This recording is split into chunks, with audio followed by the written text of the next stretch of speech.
So Knight's Charge is the red, white, black Brawl deck from Throne of Eldraine.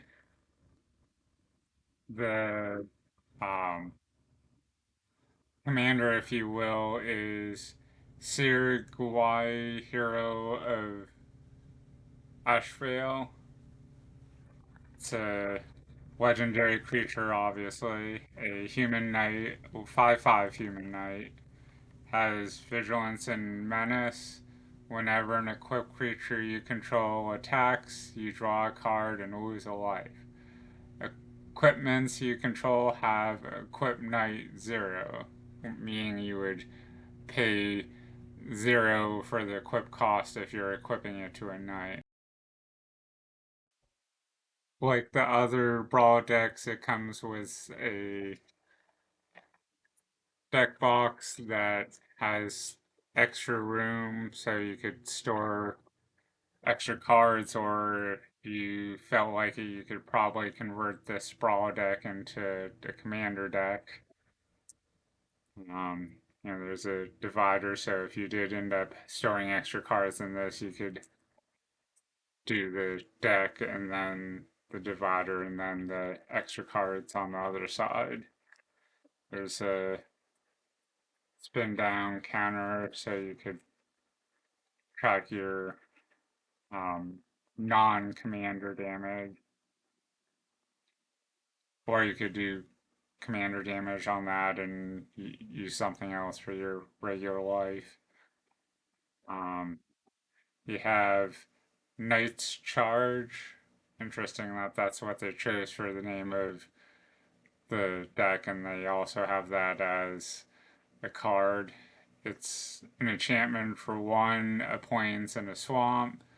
Whenever knight you control attacks, each opponent loses a life and you gain a life. So that's kind of good that you have something in there that is gaining your life where your commander has the thing where when you're attacking um, with an equipped creature, you're, losing a life. I mean, yes, you're drawing a card, but the losing a life's a drawback, so you need something like this to counteract the loss of life, I guess.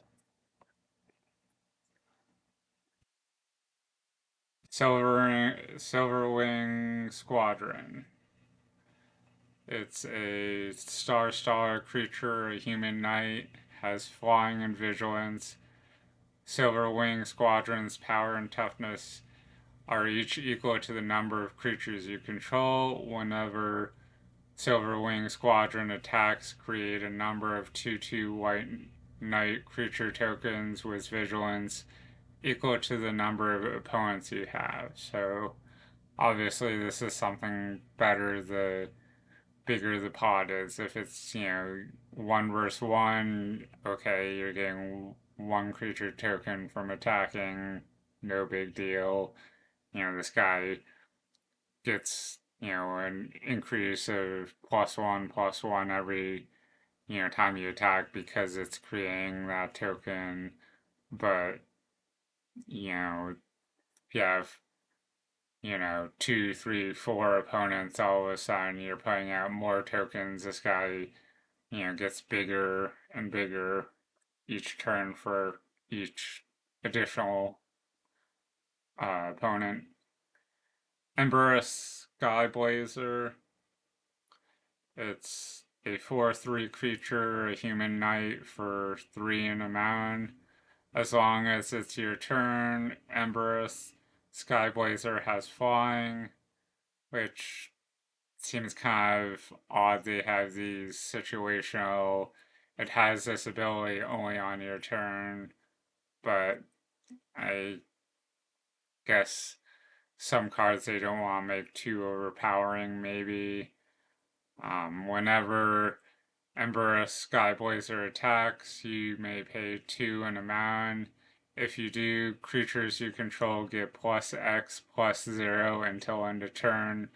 where X is the number of opponents you have.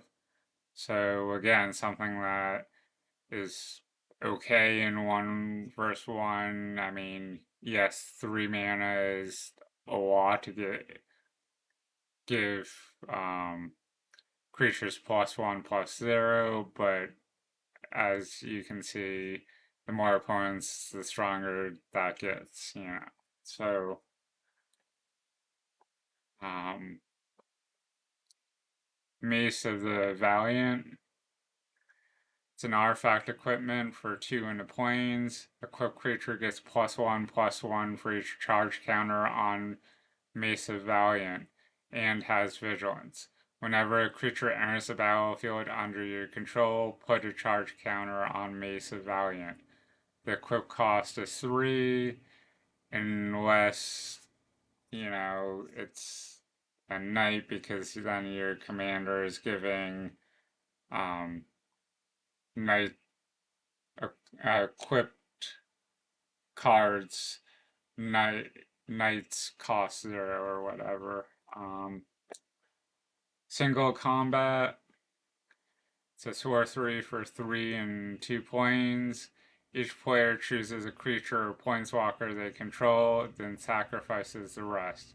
Players can't cast creatures or planeswalker spells until the end of your next turn. So, I mean, it's a decent board wipe. Obviously, you have to play it on your turn unless you have something that gives, you know, your sorceries flash, basically. Midnight Reaper.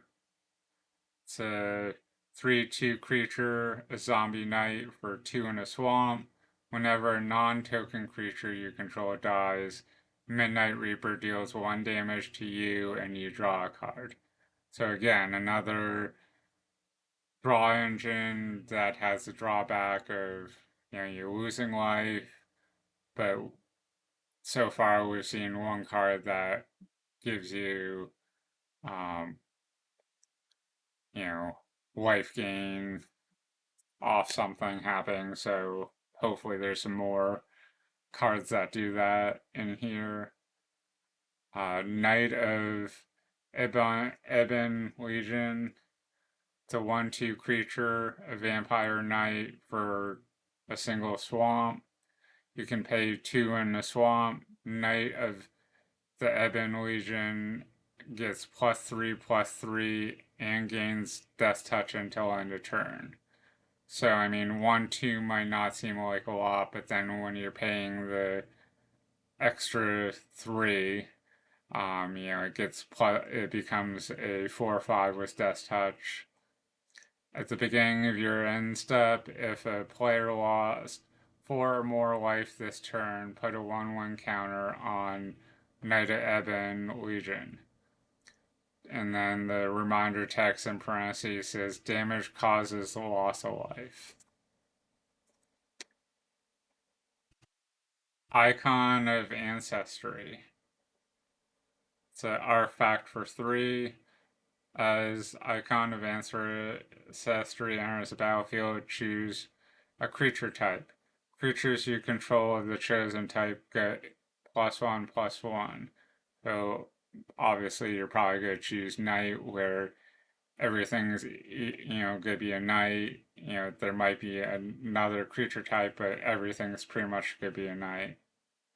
You can pay 3 and tap Icon of Ancestry to look at the top 3 cards of your library.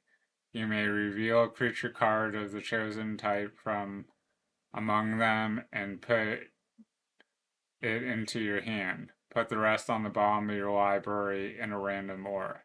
So it's kind of like Scry, where you get the ability to, if you see a creature of the chosen type, you get to bring it to your hand and put the rest on the bottom. So similar, but not quite Scry, I guess. Here's a split card. One side is Response, which is an instant for has 2 split mana pipes. It's either a mountain or a plains and then a second mountain or a plains. So convert mana cost of 2, but you could either do 2 mountains, 2 plains, or a mountain and a plains, depending on what you have for mana.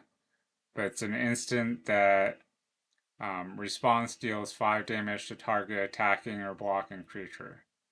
On the other side of the card, you could do Resurgence, which is a sorcery for 3, a mountain and a plains. Creatures you control gain first strike and vigilance until end of turn. After the main phase, there's an additional combat phase followed by an additional main phase. So, again, kind of interesting that some of the mana is in the middle of the deck. Godless Shrine, it's a land that it lists plains and swamps, so if you have um, something to specifically search for plains or swamp where that's in the um, that line that mentions it's a land, you can search for this as long as it doesn't say basic land. Um, the reminder text says tap to add a plains or a swamp. As Godless Shrine enters the battlefield, you may pay 2 life. If you don't, it enters the battlefield tapped. Temple of Triumph. So land Temple of Triumph enters the battlefield tapped. When Temple of Triumph enters the battlefield, scry 1. Tap to add a mountain or plains. Shining Armor. It's an artifact equipment for 1 in the plains. Has flash.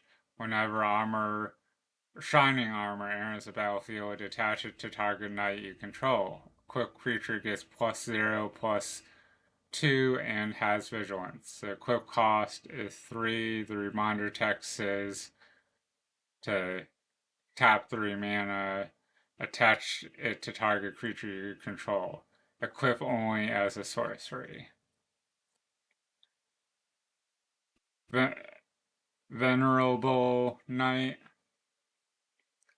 The 2/1 creature, a human knight for a plains. Whenever Venerable Knight dies, puts a 1/1 counter on target knight you control. Bell of the Brawl. It's a 3/2 creature, a human knight for 2 in a swamp. Has menace. The reminder text says this creature can't be blocked except by 2 or more creatures. When Bell of the Brawl attacks, other knights you control get +1/+0 until end of turn. And we have a card that has two.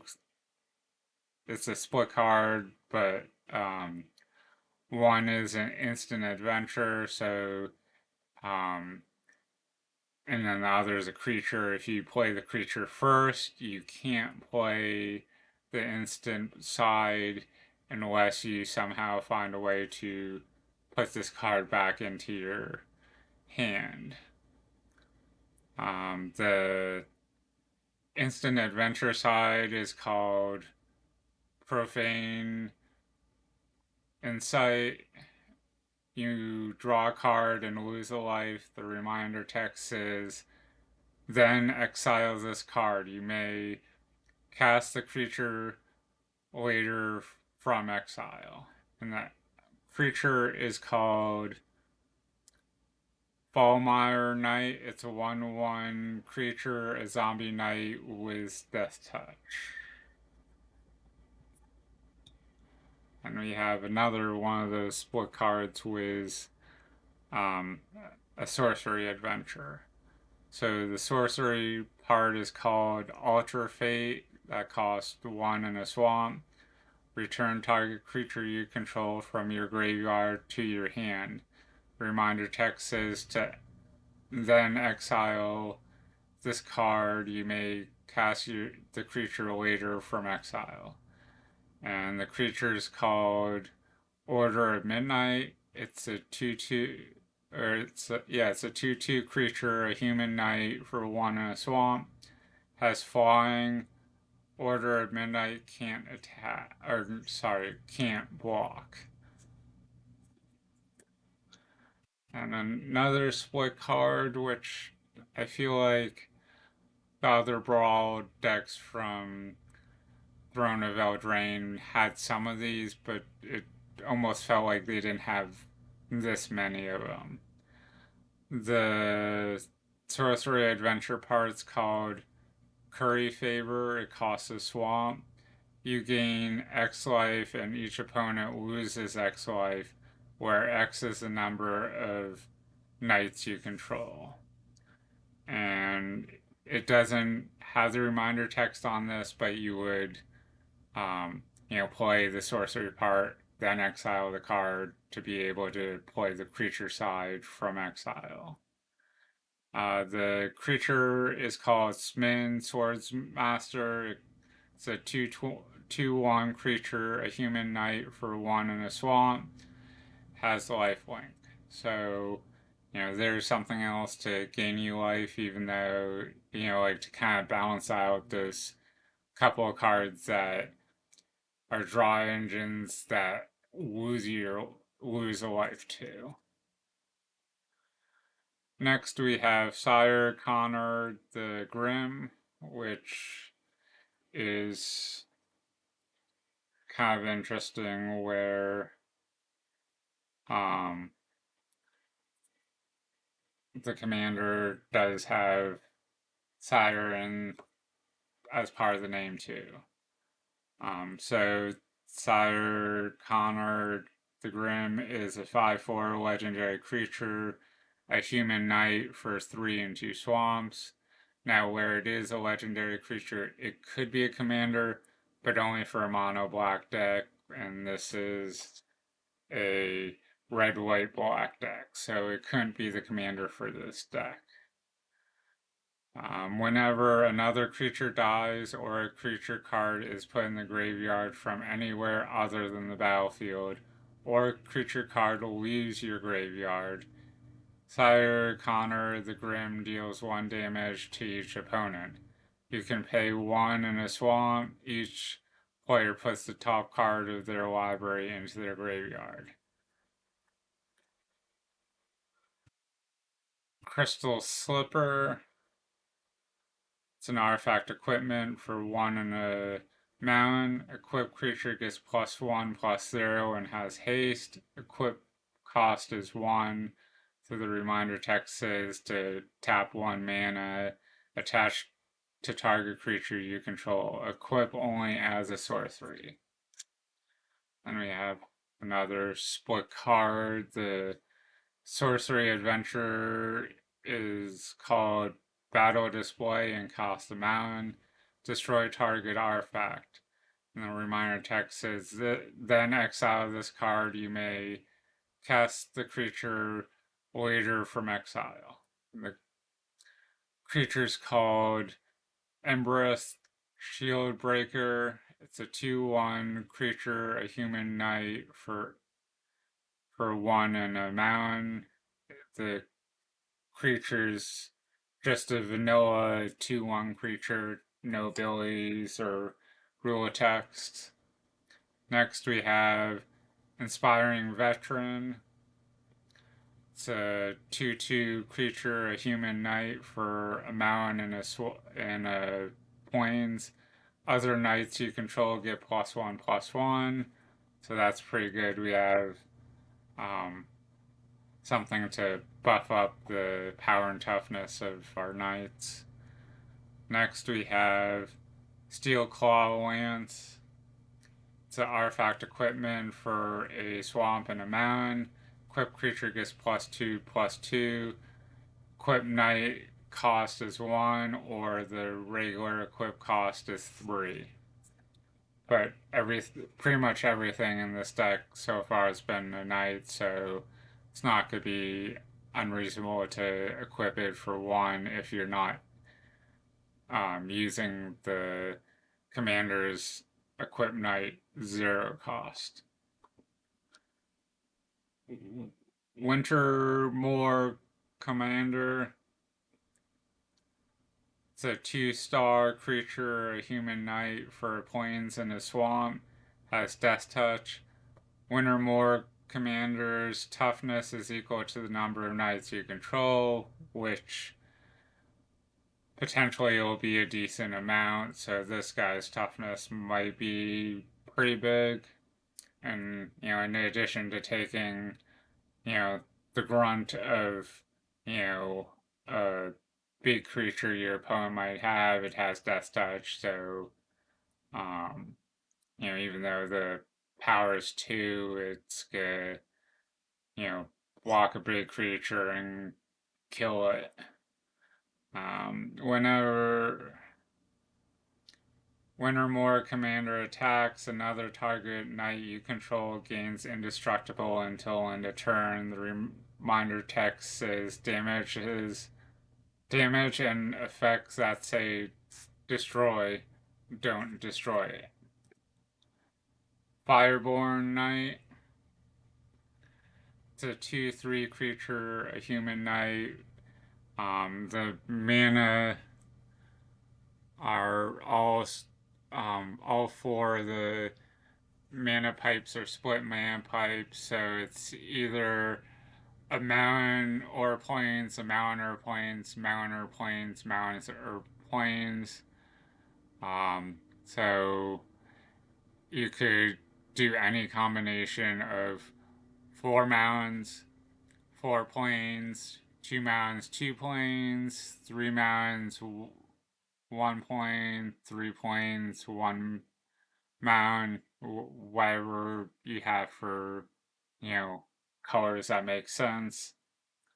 So yeah, it's a 2/3. It has double strike, and then down here it does the 4 split pipes again. Fireborn gets +1/+1 until end of turn. So I mean, 4 mana to give it +1/+1 until end of turn is a lot, but where it's a 2/3 that is double strike to then pay to buff it up, you're potentially getting a big creature later on that will hit for strike and hit again for normal damage if it has to. Arcane Signet, pretty much a staple in any commander or brawl deck. It's an artifact for 2. Tap to add 1 mana of any color in your commander's identity. Ancestral Blade. It's an artifact equipment for 1 in the plains. When Ancestral Blade enters the battlefield, create a 1/1 white sorcerer creature token, then attach Ancestral Blade to it. Equip creature gets +1/+1. Equip cost is 1. Bond of Discipline. I've had this in 1 or 2 decks before. Pretty cool card, but it's, unless you have a lot of ramp, it's good mid to late game, and definitely a game changer if you get the chance to play it. It's a sorcery for 4 in the plains. Tap all creatures your opponents control. Creatures you control gain lifelink until end of turn. So definitely, the more creatures you have, the more life you're gaining, and you're tapping your opponent's creatures, so every creature you attack with is going to hit your opponent, making them lose life, unless they have something to counter this before it resolves, or something to, like a board wipe, a something to prevent damage. Unless they have something like that, you're hitting your opponent for a lot of damage to then gain that much life. Nixel's Cruelty. It's an instant for 2 in a swamp. Target creature gets -5/-5 until end of turn. If that creature would die this turn, exile it instead. Mask of Immolation. It's an artifact equipment for 1 in a mountain. When Mask of Immolation enters the battlefield, create a 1/1 red elemental creature token, then attach Mask of Immolation to it. Equipped creature has sacrificed this creature. It deals 1 damage to any target. And the equip cost is 2. The Spark. It's an instant for a plains in the swamp. Exile target permanent was converted mana cost 4 or greater. So that's a fairly cheap target removal, but it's very specific where it's 4 or greater convert mana cost for what it's targeting. Mortify. It's another removal spell. It's an instant for 1, a plains in a swamp. Destroy target creature or enchantment. Sky Knight Legionnaire. It's a 2/2 creature, a human knight for 1, a mountain, a plains. Has flying and haste. Corpse Knight. It's a 2/2 creature, a zombie knight for a plains and a swamp. Whenever another creature enters the battlefield under your control, each opponent loses a life. So where it's, black, I'm not surprised it's doing damage to your opponents, but where it's black-white, I'm kind of surprised they didn't add in the life gain aspect that they do for some black and or black-white cards. Sky Knight Vanguard. It's a 1/2 creature, a human knight for a mountain and a plains. Has flying. Whenever Sky Knight Vanguard attacks, create a 1/1 Sotra creature token that's tapped and attacking. So, I mean, it's a cheap, weak creature, but it's pumping out tokens whenever you attack with it, so kind of helpful if you have an opponent with no creatures out or nothing that has flying to block that guy. Colossal Hammer. It's an artifact equipment for 1. Equipped creature gets +10/+1/+10 and loses flying. Equip cost is 8. And the reminder text says tap 8 mana attached to target creature you control. Equip only as a sorcery. Another split card, but not one of the adventure ones. One side says integrity, and it's an instant that's either a mountain or a plains for the mana cost. Target creature gets +2/+2 until end of turn. The other side is Intervention, which is an instant for 2, a mountain, and a plains. Intervention, deal 3 damage to any target, and you gain 3 life. Marauder's Axe. It's an artifact equipment for 2. Equipped creature gets +2/+2. Equip cost is 2. Then we get to the basic land. 5 plains. 3 swamps.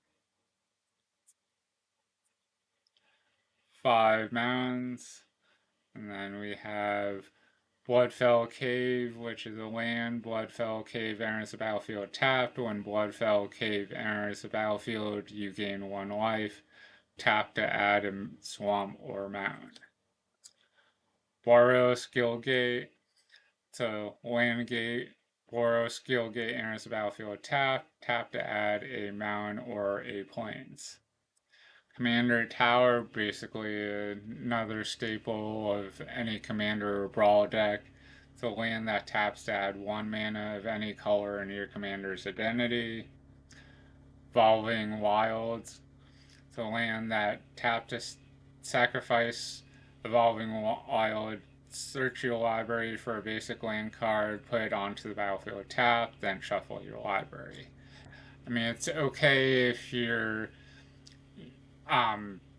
you need to search for a specific land if you have a mountain and a swamp, but you need a plains to play something. You're searching for basic plains, but at the same time, you're replacing something. You could have a dual land or a trinome with something that you're sacrificing to search for that. So I could go either way on it.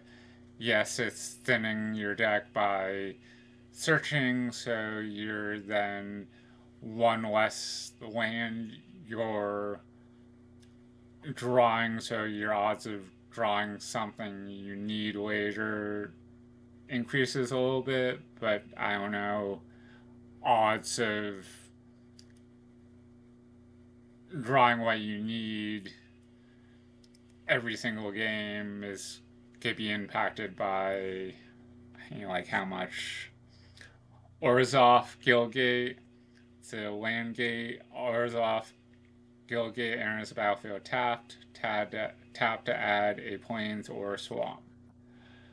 Red Coast Guildgate. So land gate. Red Coast Guildgate enters the battlefield tapped. Tap to add a swamp or mountain. Scorched Barrens. So land. Scorched Barrens enters the battlefield tapped. When Scorched Baron enters the battlefield, you gain 1 life.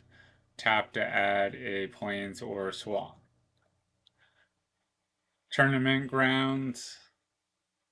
To land, tap to add a colorless or tap to add a mountain, a plains, or a swamp. Spend this mana only to cast a knight or equipment spell. So very specific to the theme of this deck, knights and equipment, and it's obviously the right 3 colors.